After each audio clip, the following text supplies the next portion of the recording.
আরোহী আফনান অধরার রুমের বন্ধ দরজার সামনে দাঁড়িয়ে বলল, অধরা, তুমি কি ভিতরে আছো?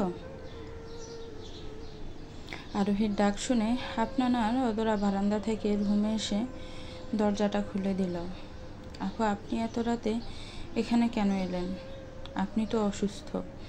এই হাত নিয়ে সিঁড়ি দিয়ে উপরে উঠে এখানে আসাটা আপনার ঠিক হয়নি।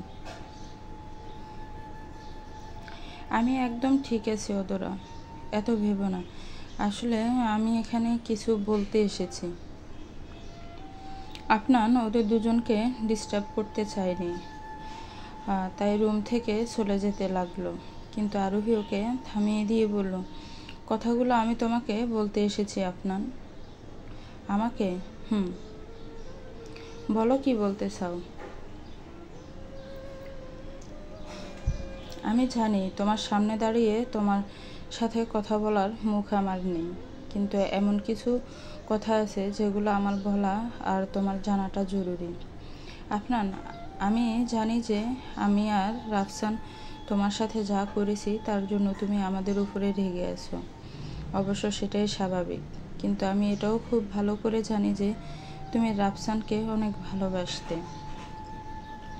ছোটবেলা থেকে একসাথে বড় হয়েছো তোমরা।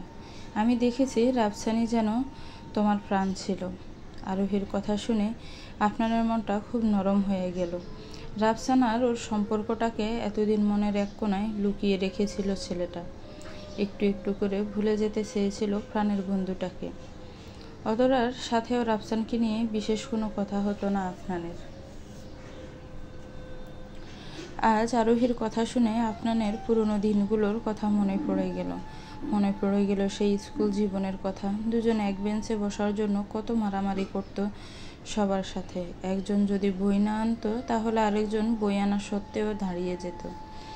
আপনাদের মনে পড়ে গেলেও সেই কলেজ জীবনের কথা, যখন দুই বন্ধু একে অপরের কাঁধে হাত রেখে পুরো ক্যাম্পাস দাপিয়ে বেড়াতো। এই অল্প সময়ের মধ্যে আপনাদের ওর ভার্সিটি জীবনের কথাটাও মনে পড়ে গেল। আপনার নিজের অ্যাসাইনমেন্টটা কখনো করতো না, কিন্তু রাফসানেরটা ঠিক করে দিত। রাফসানও নিজের অ্যাসাইনমেন্টটা কখনো করতো না, কিন্তু আপনাদেরটা ঠিক করতো। এসব ভাবতে ভাবতে আপনাদের চোখ দুটো ভিজে গেল। আরোহী আবার বলতে শুরু করলো, তুমি আজও রাফসানকে তোমার সেই প্রিয় বন্ধু ভাবো কি না আমি জানি। আমি সেটা জানি না। ওর কথা তোমার মনে পড়ে কিনা, তুমি ওকে মিস করো কিনা সেটাও আমি জানি না। কিন্তু রাফসান তোমাকে আজও অনেক মিস করে আপনার। প্রায় রাতেও তোমার জন্য মুখ লুকিয়ে কাঁদে, আমি নিজে সেটা দেখেছি। আমাদের মধ্যে কেউ তোমাকে ঠকাতে চায়নি, কিন্তু জানি না কিভাবে তুমি ঠকে গেলে, আর তোমাকে ঠকানোর দোষ আমাদের ঘাড়ে এসে পড়লো। জানো, রাফসানের আজও মনে হয় যে তোমার সাথে হওয়া অন্যায়টার জন্য একমাত্র ও দায়ী। এটা ভেবে ও আজও নিজেকে কষ্ট দিচ্ছে। এতই যদি রাফসান কষ্ট পেয়ে থাকে, তাহলে বিয়ের আগে তোমাদের সত্যিটা কেন আমাকে বলেনি ও? আমাদের সত্যিটা জানার পরে তুমি কষ্ট পাবে, রাফসানকে নিজের শত্রু ভাববে। এটা ভেবে রাফসান তোমাকে কিছু জানাতে পারেনি। তবুও সত্যিটা তো তোমাকে বলতে চেয়েছিল। কিন্তু আরোহী হঠাৎ থেমে গেল। মনে মনে ভাবল, না, দিশা যে সেদিন রাফসানকে সত্যিটা আপনাকে জানাতে আটকেছিল আর আমাদেরকে এখান থেকে পালিয়ে যেতে সাহায্য করেছিল, সেই কথাটা আপনাকে জানানো যাবে না, দিশা নিষেধ করেছিল। কি হলো, হঠাৎ থেমে গেলে কেন? কি বলছিলে বলো? রাফসান আর আমি, মানে আমরা দুজনেই তোমাকে সব সত্যি কথাগুলো আগেই বলে দিতে চেয়েছিলাম, কিন্তু আমাকে সেদিন আটকেছিল আমার বাবা আর আমি রাফসানকে আটকিয়েছিলাম। কিন্তু পরে এটা বুঝতে পারলাম আমাদের একে অপরের কাছ থেকে এভাবে দূরে থাকাটা সম্ভব নয়। তাই পুরনো সব সম্পর্কের সুতোগুলোকে টেনে ছিঁড়ে দিয়ে তুমি রাফসানের সাথে নতুন সম্পর্ক তৈরি করতে চলে গেলে।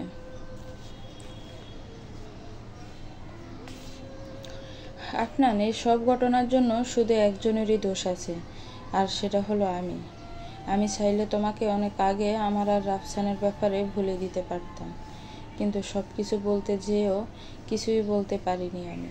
বলবো বলবো করেও কিচ্ছু বলা হয়নি আমার। আমি যদি তোমাকে সব কিছু আগেই জানিয়ে দিতাম, তাহলে আজ এমন দিনগুলো কাউকেই দেখতে হতো না। আমাকে ক্ষমা করার কথা আমি তোমাকে কখনো বলবো না, কিন্তু প্লিজ রাফসানকে ক্ষমা করে দাও। আপনার ওকে এই কষ্ট থেকে মুক্তি দিয়ে দাও প্লিজ। রাফসান সবসময় আল্লাহর কাছে দোয়া করে যেন তুমি তোমার জীবনটাকে আবার নতুন করে সাজাতে পারো। আর ওই সেই দোয়াটা যে আল্লাহ কবুল করেছেন, সেটা আমি স্পষ্ট দেখতে পারছি। অদরা তোমার জীবনে নূর হয়ে এসেছে আপনার।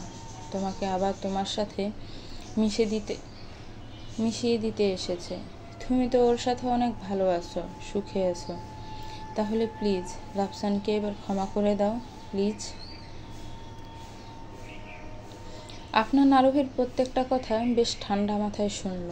তারপর বলল, অনেক রাত হয়ে গেছে আরোহী, তোমার এবার ঘুমিয়ে পড়া উচিত। যাও, তোমার রুমে যাও। আরোহী আর কিছুই বলল না। আপনার কাছ থেকে এই ধরনের উত্তর মেয়েটা আশা করেনি, তাই কিছুটা হতাশ হয়েই নিজের রুমে চলে গেল।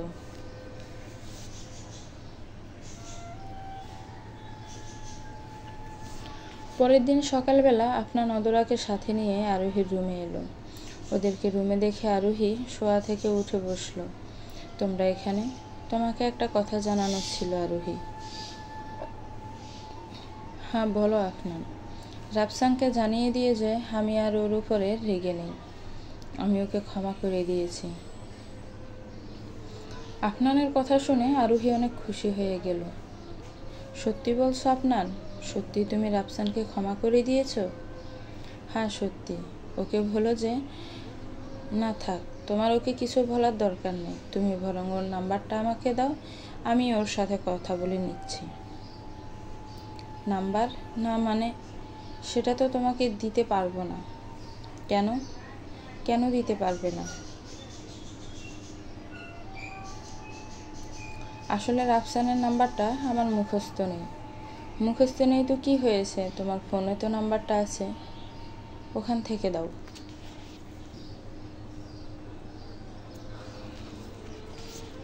পাশ থেকে অদরা বলল, আপনার আপুর কাছে তো ওনার ফোন নেই, উনি কি করে এখন তোমাকে নাম্বারটা দেবেন? অদরার কথাটা শুনে আপনার মনে কিছুটা খটকা লাগলো। এতদিন ও আরোহীকে নিয়ে ভাবতে চায়নি, কিন্তু অদরার বলা এই কথাটা শুনে আপনার এবার আরোহীকে নিয়ে ভাবতে লাগলো। আর মেয়েটিকে নিয়ে ভাবতে গিয়ে আপনার মনে কিছু প্রশ্ন জেগে উঠল।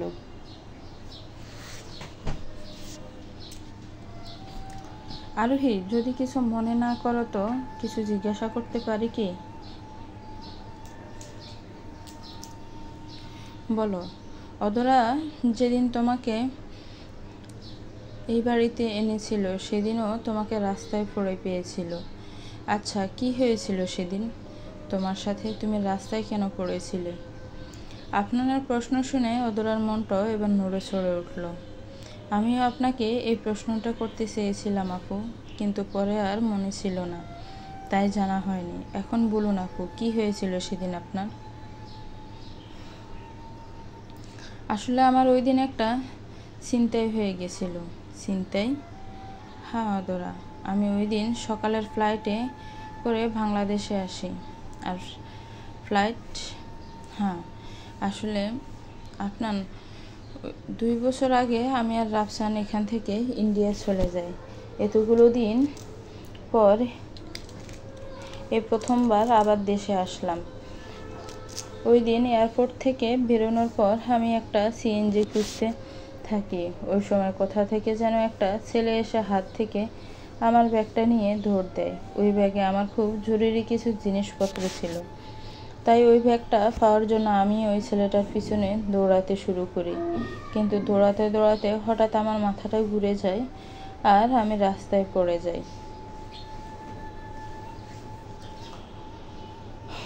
ওহ, তা তুমি এখানে একা কেন এলে? রাফসানও তো তোমার সাথে আসতে পারতো। ও আসতে চেয়েছিল আমার সাথে, কিন্তু ওর অফিস থেকে ছুটি পায়নি, তাই আসতে পারেনি। কিন্তু আপু, আপনি হঠাৎ দেশে কেন এলেন? মানে কোনো কাজ ছিল এখানে?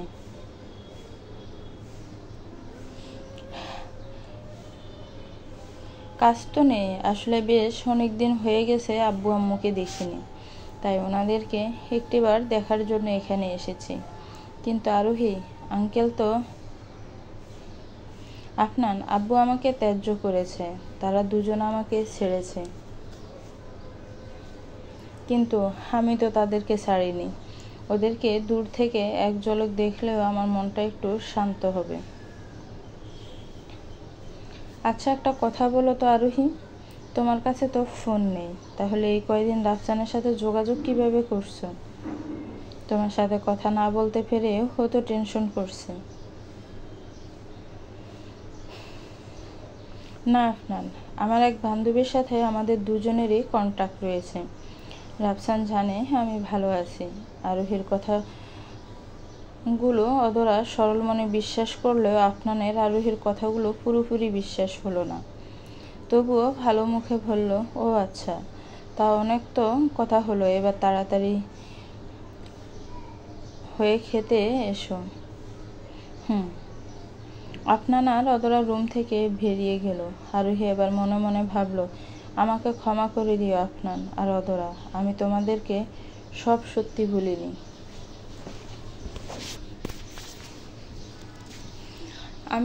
আমি তোমাদেরকে মিথ্যা বলতে চাইনি, কিন্তু আমার সত্যিটা আমি কাউকে জানাতে চাই না। আই এম সরি আফনান, আমি তোমাকেও মিথ্যা বলেছি। আমার কাছে ফোন নেই তো কি হয়েছে, রাফসানের নাম্বারটা আমার মনে আছে, কিন্তু নাম্বারটা এখন দেওয়া যাবে না। নাম্বারটা পেয়ে আফনান যখন ওর সাথে কথা বলবে, তখন রাফসান বুঝতে পেরে যাবে যে আমি এখানে আছি আর আমাকে এখানে নিতে চলে আসবে। কিন্তু এত তাড়াতাড়ি আমি ওর কাছে ফিরে যেতে পারবো না, না হলে আমার জেদের কি হবে। রাফসানকে আমার কথা মানতেই হবে, আর তার জন্য আমাকে ওর থেকে দূরে থাকতে হবে। সেই দিন সন্ধ্যাবেলা আফনান অফিস থেকে বাসায় ফিরে নিজের রুমে না গিয়ে আগে আরোহীর রুমে গেল। তুমি এখানে?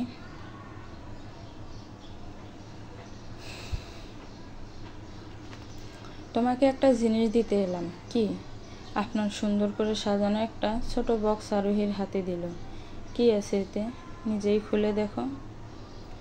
আরোহী খুলে দেখে বক্সটার মধ্যে একটা ফোন রয়েছে। ফোন? এটা কার জন্য? তোমার জন্য। তুমি আমার মন থেকে রাফসানের জন্য সব রাগ, সব অভিমানগুলো মুছে দিয়েছ, তাই এটা তোমার জন্য ছোট্ট একটা গিফট এনেছি। গিফট তাকে দেওয়া হয় যে নতুন কোনো ভালো কাজ করে। আমি তো নতুন কোনো কাজ করিনি, আমি শুধু আমার ভুলটাকে একটু শুধরানোর চেষ্টা করেছি। সরি আফনান, আমি এটা নিতে পারবো না, সরি। তুমি এটা নিলে আমার ভালো লাগবে আরোহী। আমার আর রাফসানের বন্ধুত্বের খাতিরে এটা নিয়ে নাও প্লিজ। আচ্ছা ঠিক আছে, নিলাম, থ্যাঙ্কস। আর শোনো, এই ফোনের মধ্যে নতুন সিম কার্ড আর মেমোরি কার্ড আছে, আশা করি এটা ব্যবহার করতে তোমার কোনো অসুবিধা হবে না। অনেক অনেক ধন্যবাদ তোমাকে।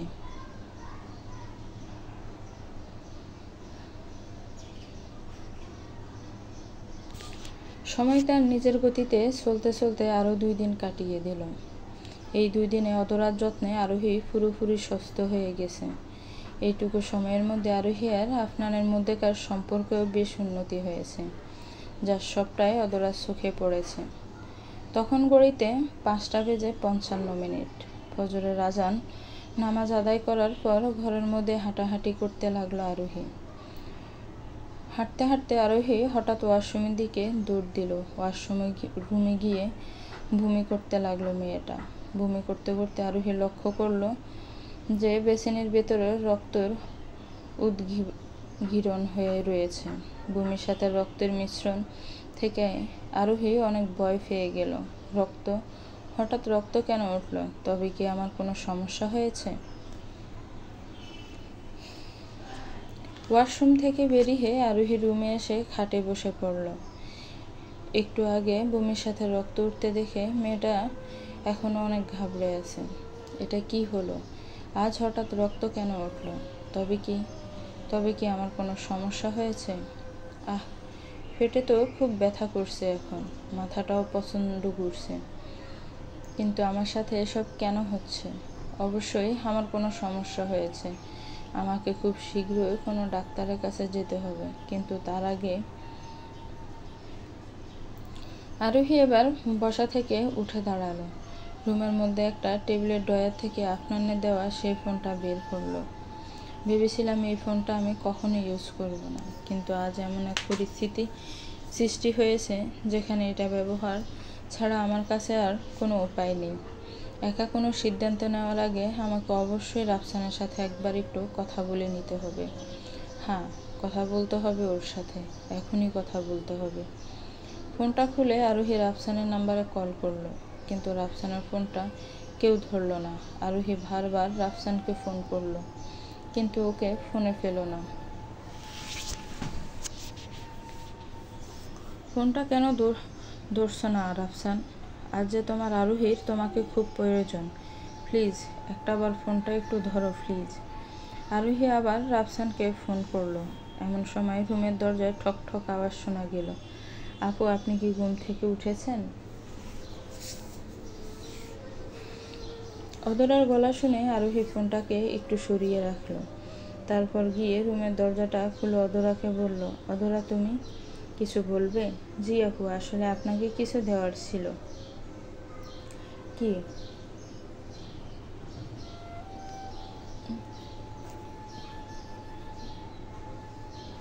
হাতে থাকা শপিং ব্যাগটা আরোহীর দিকে এগিয়ে দিয়ে অধরা বলল, আপনার জন্য কিছু 3 পিস অর্ডার করেছিলাম। গতকাল রাতে বাসায় আসার সময় আপনার এগুলো নিয়ে এসেছিল, কিন্তু রাতে আপনাকে দিতে পারিনি, তাই এখন এসে দিচ্ছি।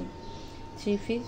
আমার জন্য আবার এসব কেন অর্ডার করতে গেলেন? তুমি তো আমাকে এর আগে 2টা জামা দিয়েছ, ওতেই আমার হবে, আর লাগবে না। আপনার হয়তো আর কোনো জামার প্রয়োজন নেই, তবু আপু প্লিজ এটা নিয়ে নিন। এবারে আসার পরে আমি তো আপনাকে তেমন বিশেষ কিছু দিতে পারিনি, তাই আপনি যদি এটা নেন তাহলে আমার খুব ভালো লাগবে। আমি অনেক ভালোবেসে এনেছি এটা। এভাবে কেন বলছো অধরা? আর আমাকে কিছু দাও মানে? এই কয়দিন ধরে যে আমায় এত সম্মান, এত ভালোবাসা, এত যত্ন দিচ্ছ, সেগুলো কি কম নাকি? আচ্ছা ঠিক আছে, তোমার মন রাখার জন্য আমি এটা নিয়ে নিচ্ছি। কথাটা বলে আরোহী অধরার হাত থেকে শপিং ব্যাগটা নিয়ে নিল। থ্যাংক ইউ আপু, আশা করি আপনার জামাগুলো ভালোই লাগবে। অবশ্যই ভালো লাগবে অধরা, ওটা নিয়ে ভেবো না। ওকে আপু, আপনি এখন রেস্ট করুন, আমি এখন আসছি। অধরা চলে গেলে আরোহী আবার রুমের দরজাটা লাগিয়ে দিল। তারপর ফোনটা বের করে রাফসানকে আবার একবার কল করলো, কিন্তু রাফসান এবারও ফোনটা ধরলো না। আরোহী হতাশ হয়ে খাটে বসে পড়ল। এবার কি করবে এবার আমি? রাফসানকে তো ফোনও পাচ্ছি না, তাহলে আমি কি একাই ডাক্তারের কাছে চলে যাব? কিন্তু ডাক্তারের কাছে যেতে গেলে তো টাকা লাগবে, আমার কাছে তো টাকা নেই। তাহলে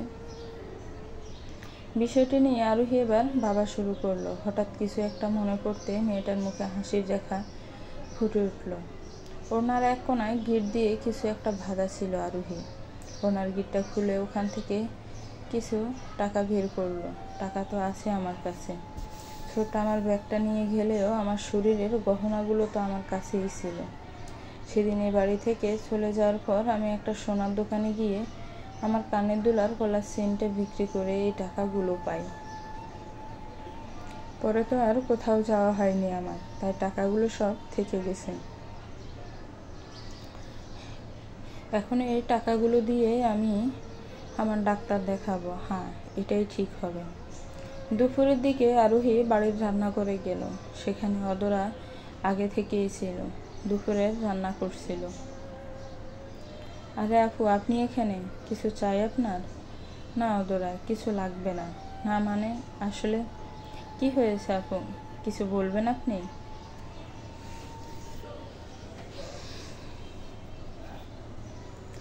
হ্যাঁ আসলে অধরা, আমার না খুব মিষ্টি খেতে ইচ্ছে করছে এখন। মিষ্টি খাবেন? আচ্ছা দাঁড়ান, ফ্রিজে রসমালাই রাখা আছে, আমি আপনাকে এখনই এনে দিচ্ছি। না না অধরা, রসমালাই খাবো না। তাহলে কি খাবেন আপু? অন্য কিছু খেতে চান? কি খেতে চান বলুন, আমি বানিয়ে দিচ্ছি, বলুন।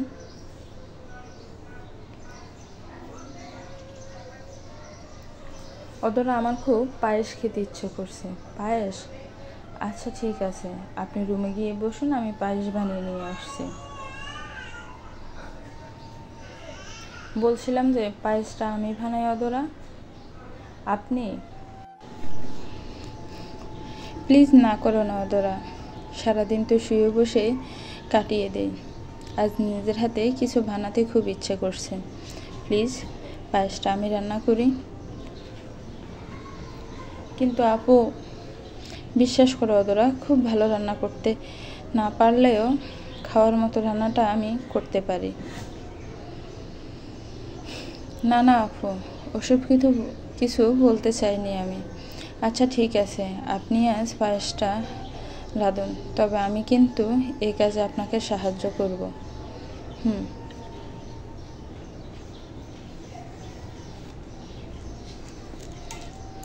অদরা পায়েস রান্নার সামগ্রী জোগাড় করতে লাগলো।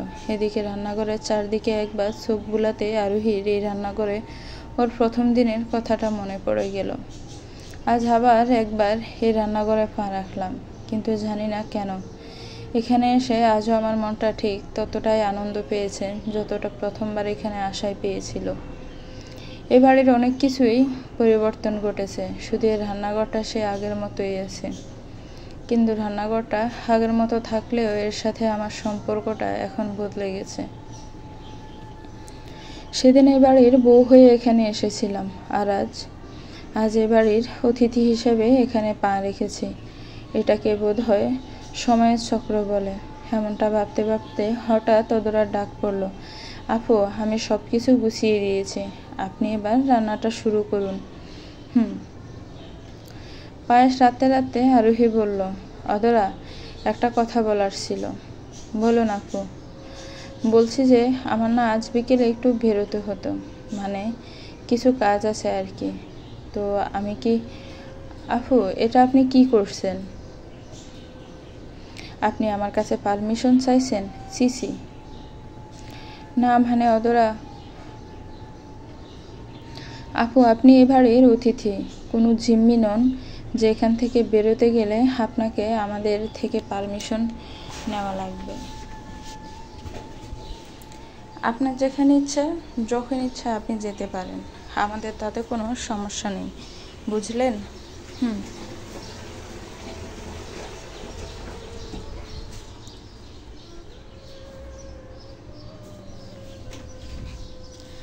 দুপুরের একটু পরে আরোহী বাসা থেকে বেরিয়ে ডাক্তারের কাছে গেল।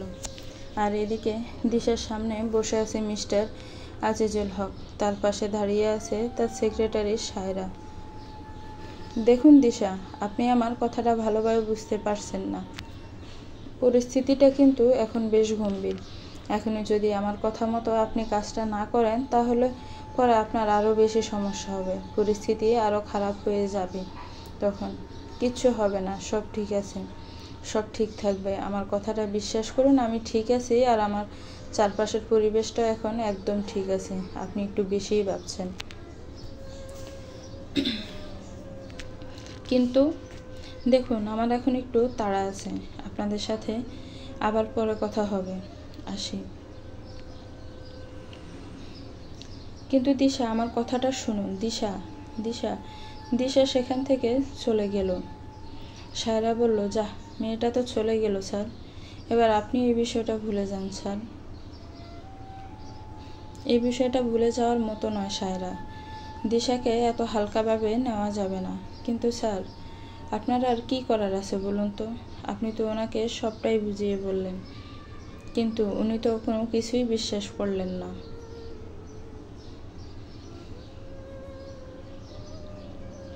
তাই তো দেখলাম।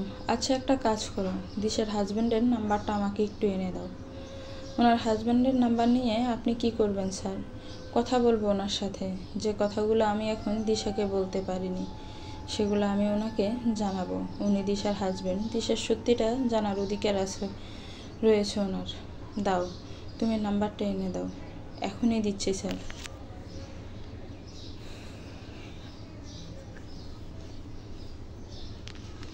সন্ধ্যার একটু পরে আরজেদ ম্যানশনের কলিং বেলটা বেজে উঠল। কলিং বেলের আওয়াজটা শুনে অদরা এসে দরজাটা খুলে দিল, কিন্তু দরজাটা খুলতে আফনান আর আরোহীকে একসাথে বাইরে দাঁড়িয়ে থাকতে দেখে মেয়েটার মুখটাই কালো হয়ে গেল।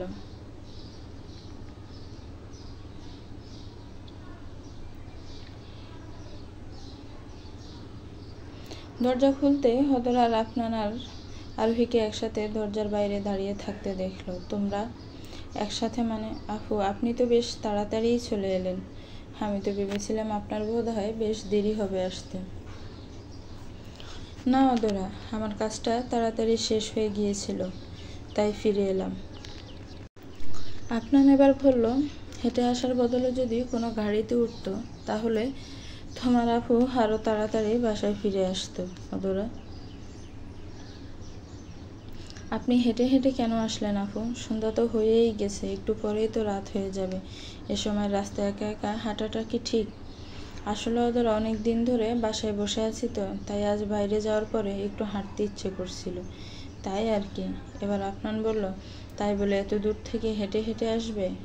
জানো ওরা, অফিসের কাজ শেষে আমি যখন গাড়ি নিয়ে আসছিলাম তখন দেখলাম আরোহী হেঁটে হেঁটে বাসার দিকে আসছে। আমিও তো তখন বাসায় ফিরছিলাম, তাই ওকেও একেবারে সাথে করে নিয়ে এলাম।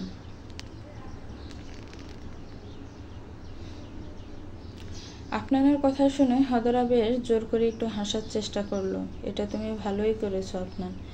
আপু, আপনি বোধহয় ক্লান্ত হয়ে গেছেন, যান ঘরে গিয়ে কিছুক্ষণ আরাম করুন। হ্যাঁ। আরোহী চলে গেল। আফনান এবার অদরাকে বলল, অদরা, আমি রুমে যাচ্ছি, এক গ্লাস পানি নিয়ে তুমি রুমে এসো, কেমন? আসছি, তুমি যাও। আফনান ঘরের দিকে চলে গেলে অদরা রান্নাঘরে চলে এলো। আফনানের জন্য পানি নিতে নিতে মেয়েটা মনে মনে ভাবল, খুব সাধারণ একটা ঘটনা ঘটেছে আজ। আফনান আপুকে লিফট দিয়ে বাসায় এনেছে, কিন্তু এই ছোট্ট ঘটনাকে কেন মেনে নিতে পারছি না আমি। আজ আপনার পাশে আপুকে দাঁড়িয়ে থাকতে দেখে কেন এতটা খারাপ লাগছিল? কি হচ্ছে এসব? একটু পরে আফনান এসে খাবার টেবিলে বসলো। এমন সময় আরোহীও সেখানে এলো। আফনান অদরাকে বলল, অদরা, কিছু খেতে দাও তো, খুব ক্ষুধা পেয়েছে। পায়েস আছে, খাবে? পায়েস? আজ পায়েস রান্না হয়েছে? হ্যাঁ। তা আবার জিজ্ঞাসা করছো কেন? দাও দাও, আমাদের 3 জনের জন্যই নিয়ে এসো। আফনানকে বাধা দিয়ে আরোহী বলল, না না আফনান, আমি খাবো না। কেন খাবেন না আপু? অদরা, আমি তো দুপুরে খেয়েছি, এখন তোমরা খাও। একবার খেয়েছেন তো কি হয়েছে আপু, আবার একবার খান, আমাদের সাথে খান। না না অদরা, আমি খাবো না, প্লিজ খান আপু, আমি কম করে আপনার জন্য। আপনি বসুন। অদরা পায়েস আনতে রান্নাঘরে চলে গেল। আরে তুমি দাঁড়িয়ে আছো কেন, বসো।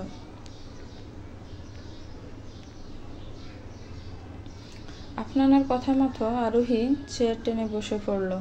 কিছুক্ষণের মধ্যেই অদরা পায়েস নিয়ে হাজির হলো। দুজনের দিকেই 2টো বাটি এগিয়ে দিয়ে নিজের বাটিটা নিয়ে অদরা চেয়ারে বসে পড়ল। সবাই এবার খাওয়া শুরু করলো। 1 চামচ পায়েস খেয়ে আফনান অদরার দিকে তাকিয়ে বলল, এটা তো তোমার রান্না করা পায়েস না, কেউ কি দিয়ে গেছে এটা? না আফনান, এটা কেউ দিয়ে যায়নি, আসলে আজকের পায়েসটা আপু রান্না করেছে।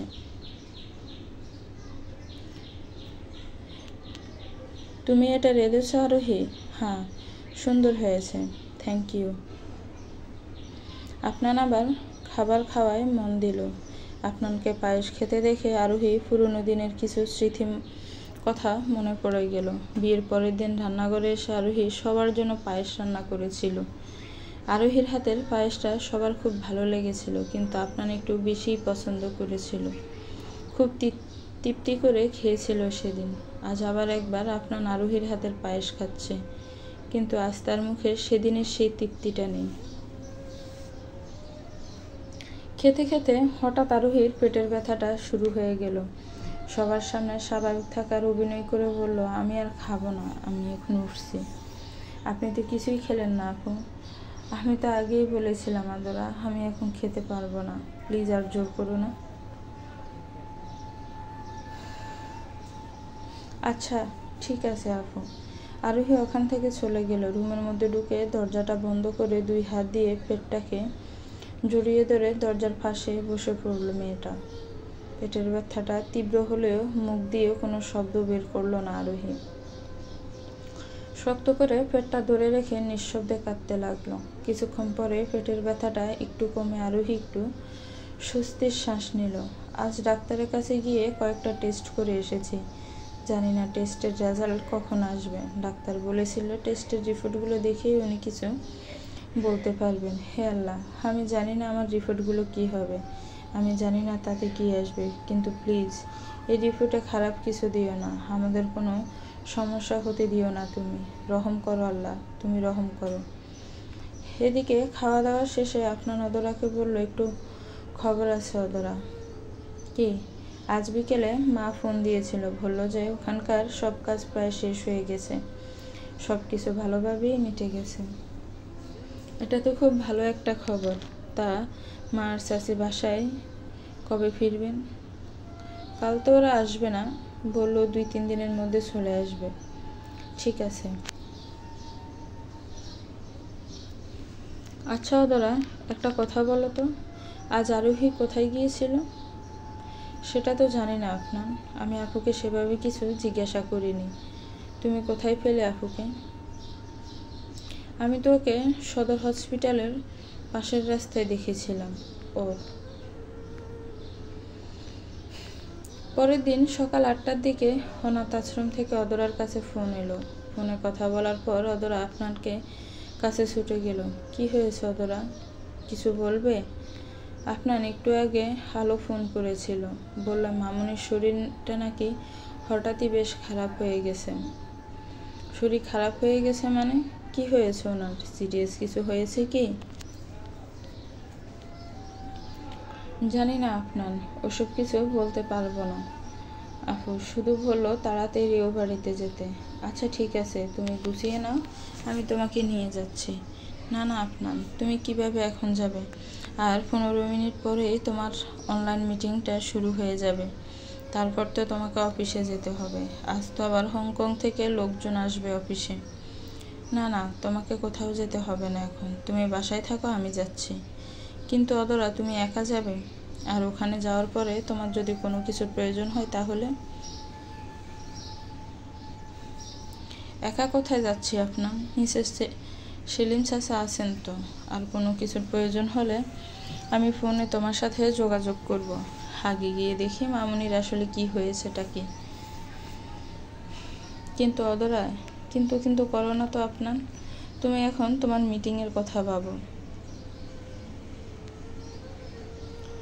আর আমি চেষ্টা করব তাড়াতাড়ি ফেরার। আসি, সাবধানে যেও, আর ওখানকার খবরগুলো আমাকে জানিও। অদরা ছেলে গেল। আপনার এবার কম্পিউটারের সামনে গিয়ে বসলো। এদিকে গাড়ি করে যেতে যেতে অদরা মনে মনে ভাবলো, এটা আমি কি করলাম? বাড়িতে তো এখন শুধু আপনার আর রাখু আছে, ওদেরকে এভাবে একা রেখে চলে এলাম। এটা কি ঠিক হলো? যদি কিছু একটা হয়ে যায় তাহলে? সি অদরা, এসব তুই কি ভাবছিস? এরকম কিচ্ছু হবে না। আপনার তোকে অনেক ভালোবাসে, তোকে ঠকানোর কথা আপনার এই জীবনে কখনো ভাবতে পারবে না, কখনোই না। এসব চিন্তা মাথা থেকে একদম ছেড়ে ফেলতে হবে, ভুলে যেতে হবে অবাস্তব কথাগুলোকে। 9টার একটু আগে আপনার অনলাইন মিটিংটা শেষ হয়ে যায়। মিটিং শেষে আপনার অফিসের উদ্দেশ্যে গোছাতে শুরু করলো। এমন সময় আরোহী ওই রুমের সামনে এসে দাঁড়ালো। তুমি এখানে? আই এম সরি আপনার, আমি জানতাম না যে তুমি এখনও বাসায় আছো আর এখন গোছাচ্ছ। আমি চলে যাচ্ছি, সরি। না না, আমার গোছানো হয়ে গেছে, তুমি কি বলতে এসেছিলে সেটা বলো। আসলে আমি অদরাকে খুঁজছিলাম, নিচে ওকে কোথাও দেখতে পেলাম না। ভাবলাম অদরা হয়তো ওর রুমে আছে, তাই দেখতে চলে এলাম। অদরার মামনির শরীরটা আজ হঠাৎ করেই খুব খারাপ হয়ে গেছে, তাকেই দেখতে গেছে অদরা, একটু পরেই চলে আসবে হয়তো। আচ্ছা ঠিক আছে, কথাটা বলে ওখান থেকে চলে গেল। আপনার এবার নিজেকে বলল, আজকাল আরোহীকে দেখলে কেমন যেন একটা লাগে, দেখে মনে হয় মেয়েটা খুব অসুস্থ। অতরাকে তো এই বিষয়ে আরোহী কিছু বলেনি। আমি জিজ্ঞেস করলে কি বলবে? একটু পরে অফিসের ব্যাগ নিয়ে আপনার নিচে নেমে গেল। নিচে নামতে আপনার চোখ গিয়ে পড়ল আরোহীর উপরে। খাবার টেবিলের পাশে মনমরা হয়ে দাঁড়িয়ে আছে। আপনার ওর কাছে গেল। অফিস যাচ্ছ? হ্যাঁ। আচ্ছা যাও, সাবধানে যেও।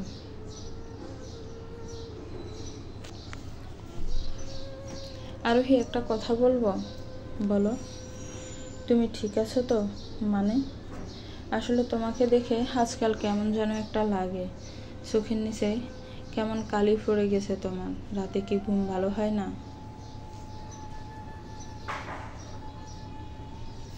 না না, ওরকম কিছু না। তাহলে? আচ্ছা, তুমি কি কোনো ডাক্তারের কাছে যাবে? মানে আমি কি? না আপনার, আমি ঠিক আছি। আমার কোনো ডাক্তারের দরকার নেই। সত্যি তো? হুম।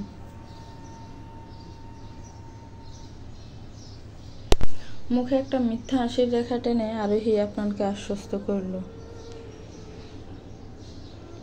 আচ্ছা ঠিক আছে, আমি তাহলে এখন আসি। তুমি বাড়ির মেন গেটটা লাগিয়ে দাও। এসো। আপনার আর আরোহী বাড়ির দরজার সামনে এলো, কিন্তু আপনার দরজার বাইরে এক পা রাখতেই যাবে এমন সময় ঘটল এক অঘটন। ঠিক সে সময় মাথা ঘুরে যাওয়ায় আরোহী আপনানের দিকে ঠেলে পড়ল।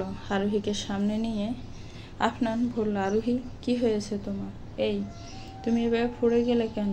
আরোহী, আমার কথা শুনতে পারছো? কিছু বলো। কিছু সময় ধরে আপনার সেখানে আরোহীর জ্ঞান ফেরানোর চেষ্টা করলো, কিন্তু আরোহীর কোনো সাড়া শব্দ পেল না। আপনার এবার ওকে কোলে তুলে নিল। উদ্দেশ্য ছিল কোলে করে ওর রুমে নিয়ে গিয়ে মেয়েটাকে খাটের উপর শুইয়ে দিবে।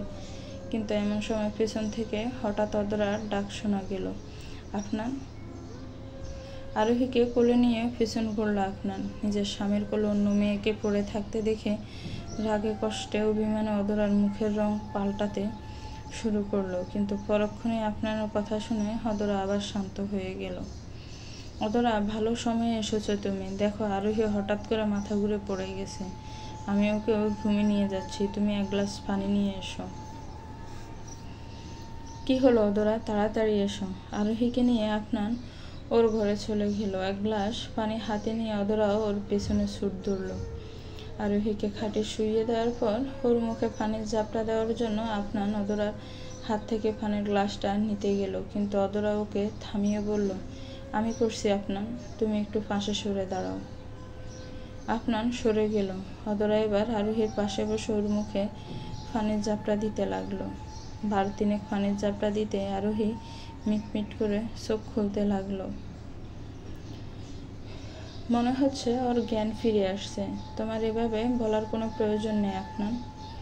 চোখ আমারও আছে, আমিও দেখতে পারছি যে ওনার জ্ঞান ফিরে আসছে। অদরার এই তিক্ত ভাষা আপনার কাছে মোটেও ভালো লাগলো না। ব্রু দুটো কুঁচকে অদরাকে বলল, এভাবে কেন বলছো অদরা?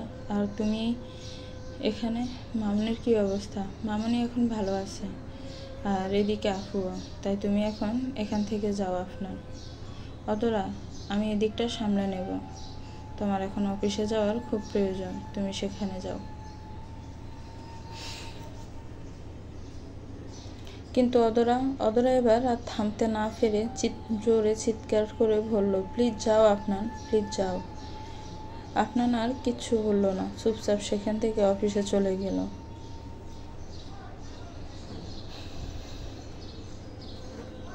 হংকং থেকে আসা লোকদের সাথে মিটিংটা শেষ হওয়া মাত্রই আপনার বাড়ির উদ্দেশ্যে রওনা দিল।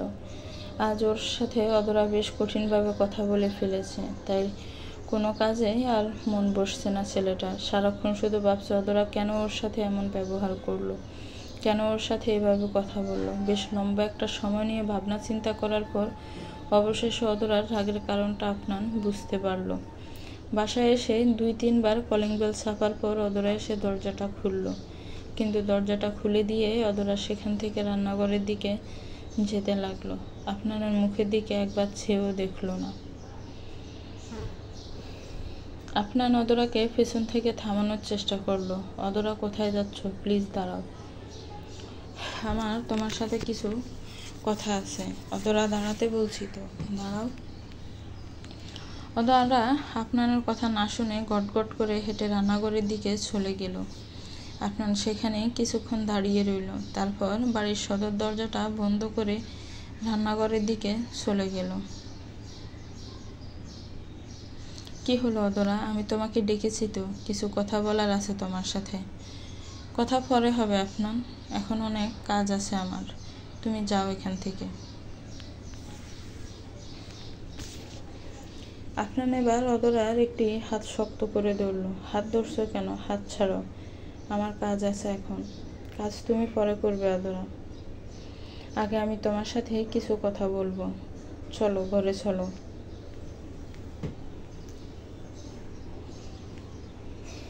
কথাগুলো বলে আপনার অদরাকে টানতে টানতে ঘরের দিকে নিয়ে গেল। রুমের মধ্যে ঢুকে রুমের দরজাটা বন্ধ করে দিল। দরজা বন্ধ করছো কেন? তোমার সাথে কিছু কথা বলা আছে। কথা তো নিশ্চয় বলা যেত, এভাবে আমাকে উপরে আনলে কেন? কিছু গুরুত্বপূর্ণ কথা বলবো তোমাকে। আচ্ছা ঠিক আছে, যা বলবে তাড়াতাড়ি বলো, আমার নিচে অনেক কাজ রয়েছে।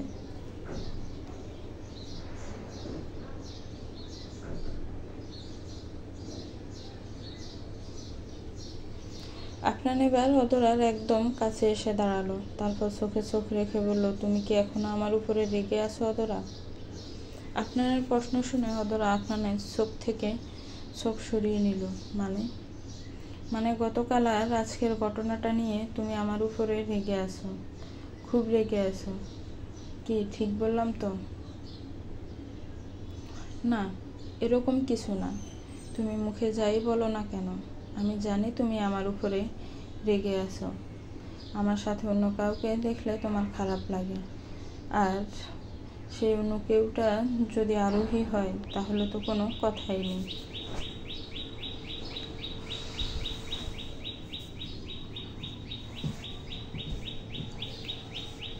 আপনার, তুমি আমার কথাটা অস্বীকার করতে পারবে না অদরা। আরোহী আমার আশেপাশে থাকলে তোমার মুখের যে বদলটা হয় সেটা আমি দেখেছি।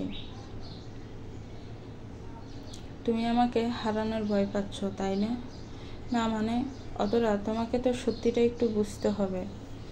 কাল আর আজ যা ঘটেছে সেটা শুধুমাত্র কিছু ঘটনা ছিল, না কোনো বিশেষ ঘটনা আর না কোনো দুর্ঘটনা, শুধুমাত্র ঘটনা। একজন মানুষ হিসাবে এই 2 দিন আরোহীকে একটু সাহায্য করেছি। আমার জায়গায় অন্য কেউ থাকলে সেও এটাই করতো। বলো, করতো না?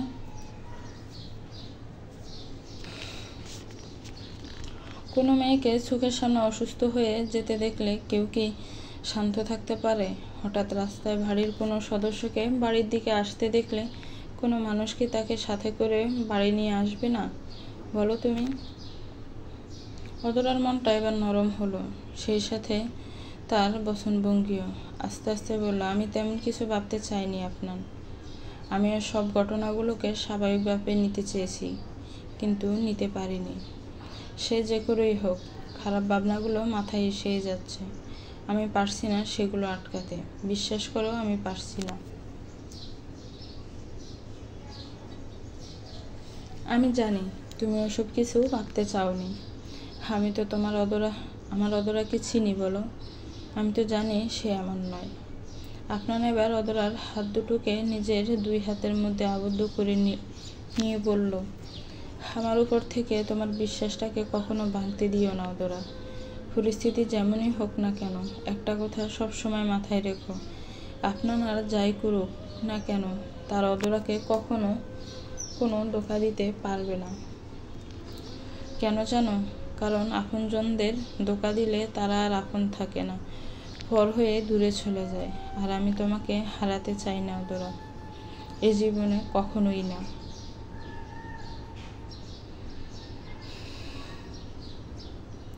আপনার অদরাকে জড়িয়ে ধরল, অদরাও আপনাকে জড়িয়ে ধরল। তবে এতে করেও অদরার মনটা পুরোপুরি শান্ত হলো না।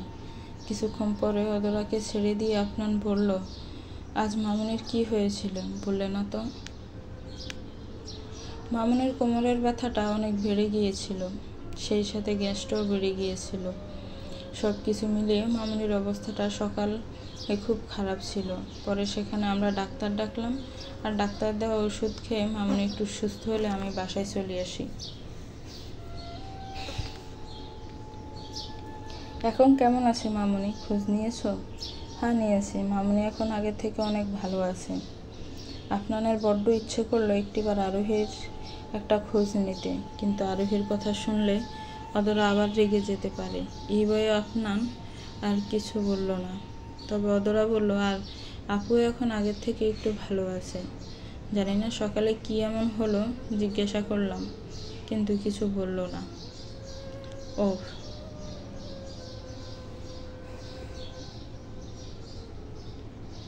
সেদিন বিকেলবেলা আহাদ আর জেরিন আহিদাকে নিয়ে আপনাদের বাসায় এলো। আহিদা হলো আহাদের ছোট বোন। ওদেরকে দেখে অদরা বলল, আরে কারা এসেছে দেখো বাসায়। কেমন আছো অদরা? ভালো আছি আহাদ, তুমি কেমন আছো? আর জেরিন, তোর কি অবস্থা বল?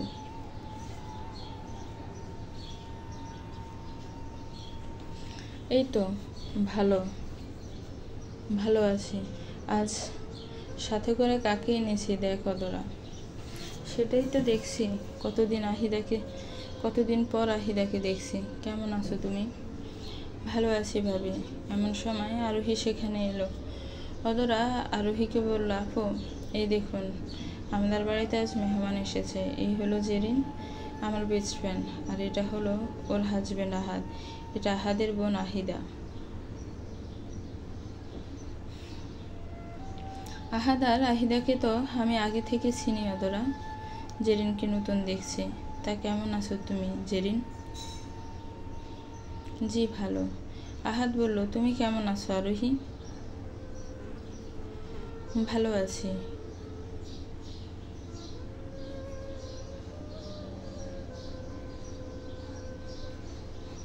তোমার এখানে আসার নিউজটা আমরা অনেক আগেই পেয়েছিলাম। তোমার সাথে দেখা করার খুব ইচ্ছে ছিল, কিন্তু সময় করে আসতে পারিনি। প্লিজ কিছু মনে করো না। না না আহাদ, আমি কিছু মনে করিনি।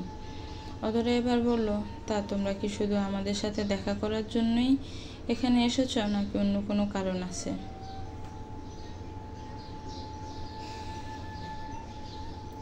কারণ তো অন্য একটা আছে, তাও আবার অনেক বিশেষ একটা কারণ। কি কারণ জেরিন? আহাদ বলল, কারণটা পরে বলছি অদরা, আগে বলো আপনার কি এখনো বাসায় ফেরেনি? না আহাদ, আপনার তো অনেক আগে বাসায় ফিরে এসেছে, ওর রুমে আছে এখন। তুমি বসো, আমি ওকে ডেকে নিয়ে আসছি।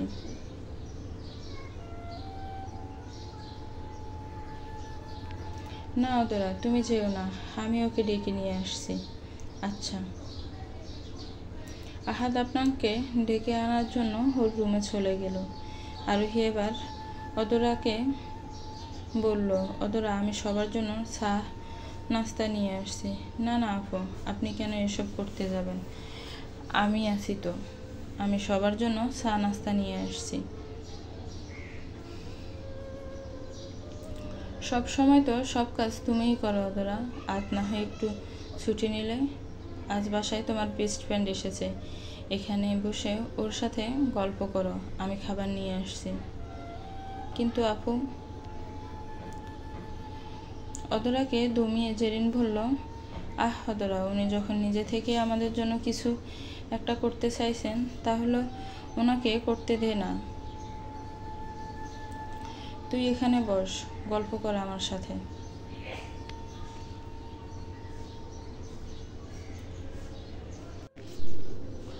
আচ্ছা ঠিক আছে আপু, আপনি যখন চাইছেন তখন আজ সন্ধ্যার খাবারটা আপনি তৈরি করুন। রান্নাঘরে সব রাখা আছে, তাও যদি আপনার কোনো কিছুতে সাহায্য লাগে তাহলে আমাকে অবশ্যই ডাকবেন। ঠিক আছে। আরোহী রান্নাঘরে চলে গেল। এদিকে অদরা জেরিন সোফায় বসে নিজেদের গল্প শুরু করলো। কিছুক্ষণ পরে আপনার আহাদ নিচে চলে এলো। কেমন আছেন ভাইয়া? ভালো আছি জেরিন, তুমি কেমন আছো? ভালো। ভাইয়া আজ কিন্তু আমাদের সাথে একটা বিশেষ মানুষ এসেছে। হ্যাঁ সেটা তো দেখতেই পারছি, আহিদা। কতদিন পর তোমাকে দেখছি, কেমন আছো বলো? ভালো আছি ভাইয়া।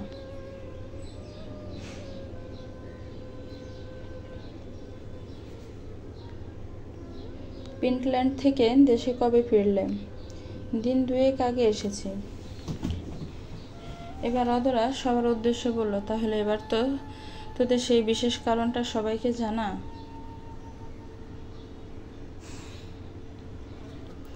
হ্যাঁ বলছি। আজ আমাদের এখানে আসার বিশেষ কারণটা হলো আমার একমাত্র ননদী আহিদের বিয়ে ঠিক হয়ে গেছে আগামী মাসের 12 তারিখ। এটার জন্যই তোদের সবাইকে আমরা ইনভাইট করতে এসেছি। বলিস কি রে জেরিন? আহিদা, এটা তো অনেক বড় একটা খুশির খবর। আমি তোমার জন্য অনেক খুশি হয়েছি আহিদা। ধন্যবাদ ভাবি।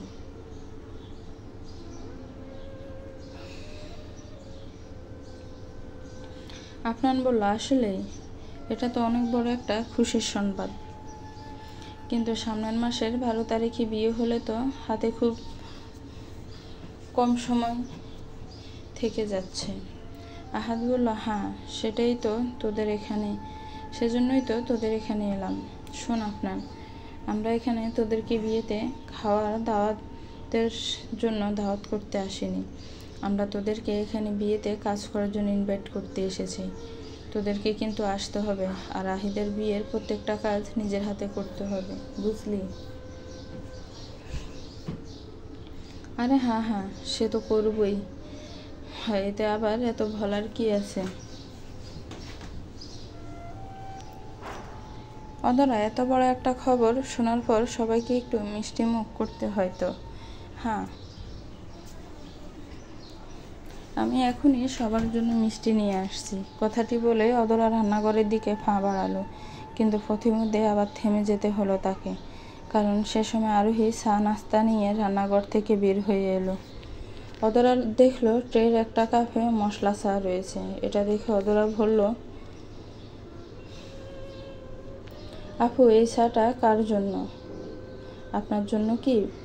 না না অদরা, এটা আমার জন্য না, আমি তো এটা আফনানের জন্য বানিয়ে নিয়ে এসেছি। আপনানের জন্য? কিন্তু আপু, চা বানাতে গিয়ে আজ রান্নাঘরে এই মশলাগুলো পেলাম। আমি জানি আপনানের মশলা চা খুব পছন্দ, তাই আমি এটা ওর জন্য বানিয়ে নিয়ে এসেছি। আপনার কোথাও ভুল হচ্ছে আপু, আপনার তো এই ধরনের চা খায় না। আরে খাওয়া তো দূরের কথা, এই চাটাকে তো পছন্দই করে না। অদরার কথা শুনে আরোহী একটু অবাক হলো। কি বললে তুমি?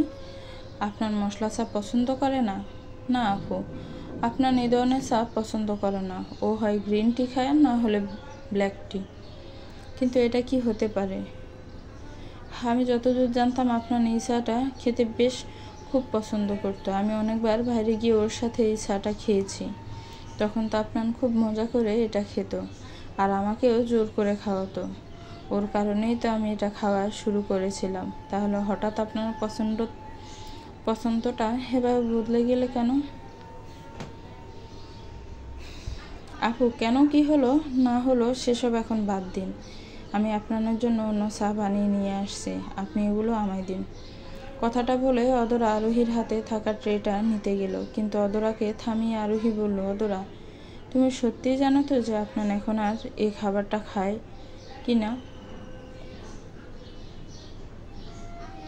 আরোহীর এই কথাটা শুনে অদরা আর শান্ত থাকতে পারল না, বেশ জোর দিয়ে বলল, আপনি মনে হয় কিছু ভুলে যাচ্ছেন আপু।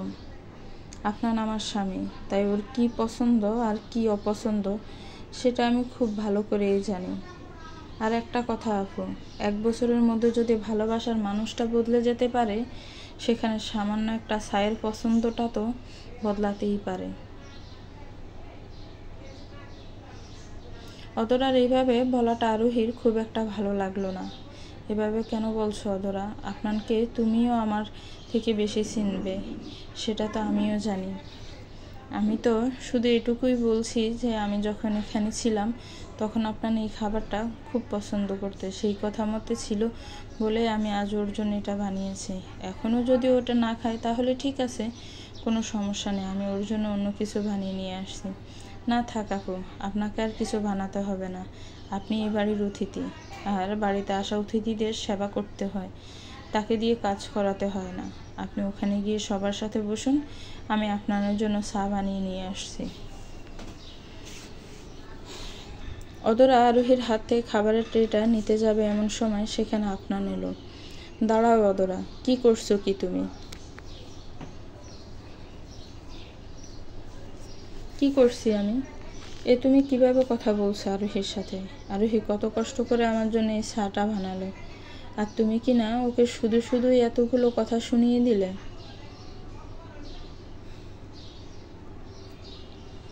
তোমার কথা শুনে আরোহীর কতটা খারাপ লেগেছে বলো তো? আপনার কথা শুনে আরোহী থ হয়ে গেল। এখন যেন নিজের কানকেই বিশ্বাস করতে পারছে না সে। আপনার আরোহীকে নিয়ে ভাবছে, যে মেয়েটা ওকে জীবনে এত কষ্ট দিয়েছে, সেই মেয়েটাকে অন্যের কথায় কতটা কষ্ট পেল, সেটারই হিসাব কষতে আজ আপনার অদরার কাছে এসেছে।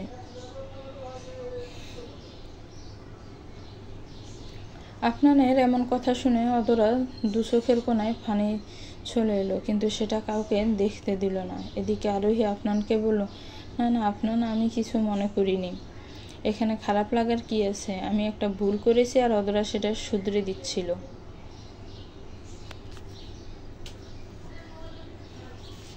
অদরা আস্তে আস্তে বলল, তুমিই তো আমাকে বলেছিলে যে তুমি এটা খাও না, তাই আমি আপুকে বলছিলাম যে তোমার জন্য এটা উনি না বানালেও পারতেন।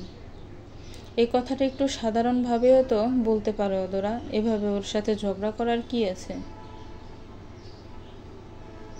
ঝগড়া? আমি কোথায় ঝগড়া করলাম? তুমি শুধু শুধু আমার উপর এভাবে দোষারোপ কেন করছো?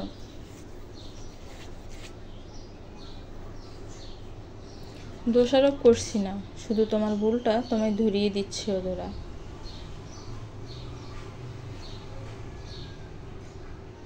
আরোহী বলল, আচ্ছা হয়েছে হয়েছে, এই বিষয়টাকে আর লম্বা করার দরকার নেই।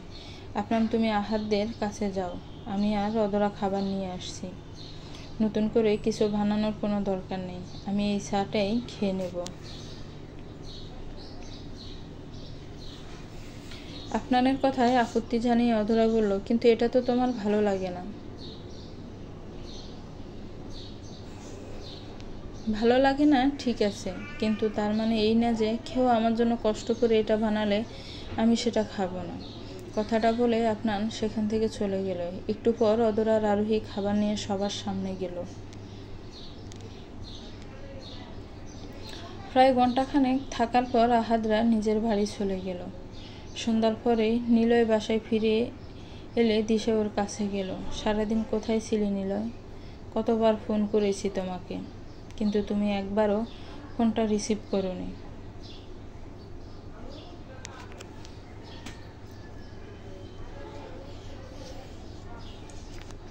আমার ফোনটা সাইলেন্ট করা ছিল, তাই টের পাইনি, সরি। কি হয়েছে নিলয়, সব ঠিক আছে তো? তোমাকে দেখে কেমন যেন একটা লাগছে, কি হয়েছে? নিলয় কিছুক্ষণ দিশার দিকে তাকিয়ে রইল, তারপর বলল, সব ঠিক আছে দিশা, আসলে আজ একটু বেশি কাজ করে ফেলেছি তো, তাই দেখতে একটু ক্লান্ত লাগছে, কিছুক্ষণ রেস্ট করলে ঠিক হয়ে যাবে। আচ্ছা ঠিক আছে, তুমি ফ্রেশ হয়ে নাও, আমি তোমার জন্য খাবার আনছি। দিশা রুম থেকে চলে গেল। নীলা এবার বলল, তুমি তো আমাকে বেশ চিনে গেছো দিশা, তাহলে আমি তোমাকে কেন চিনতে পারলাম না বলো তো? আমি যে ঠিক নেই সেটা তুমি আমার মুখ দেখেই বুঝে গেলে, তাহলে আমি তোমার অসুস্থতা কেন ধরতে পারলাম না?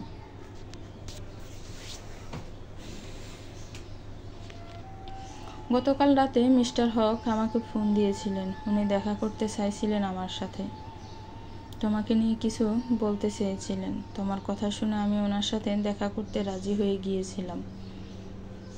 আজ সকালে যখন ওনার সাথে আমার দেখা হলো, তখন উনি আমাকে তোমার ব্যাপারে সব খুলে বললেন। প্রথমে আমি ওসব বিশ্বাস করিনি, কিন্তু পরে যখন ওনার প্রমাণগুলো দেখলাম, তখন আমি সবটা বুঝে গেলাম।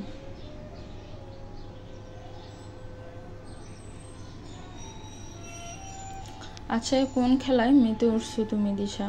আমার ভালোবাসার মানুষটা এত বড় বড় ভুল, না ভুল নয়, অন্যায়, পাপ, হ্যাঁ এত অন্যায় এত পাপ কি করে করলে তুমি?